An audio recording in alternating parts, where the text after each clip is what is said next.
Hi guys, for today's video, I'm gonna show you guys sa tanim kong upo dito sa gilid lang ng bahay namin.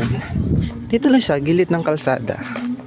So naglaan lang talaga ako ng kakaunting lupa dito sa gilid kasi as you can see, sementado naman yan.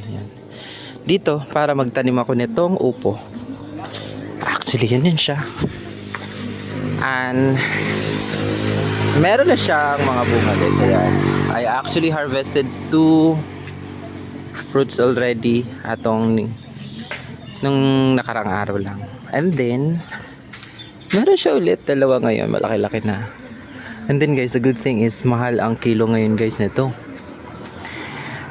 30 yung komprada. So pwede ko siyang ibenta lang kahit dun sa kapitbahay ko na nagtitinda ng gulay like 25. So para mas medyo malaki-laki naman yung ano niya. So dito lang yan siya guys. Actually yan yung aking pampalipas oras after duty kasi 8 AM yung out ko sa working from home kasi before ko matulog bisi-bisihan muna. Then ayun yung out plans as well. That's all guys.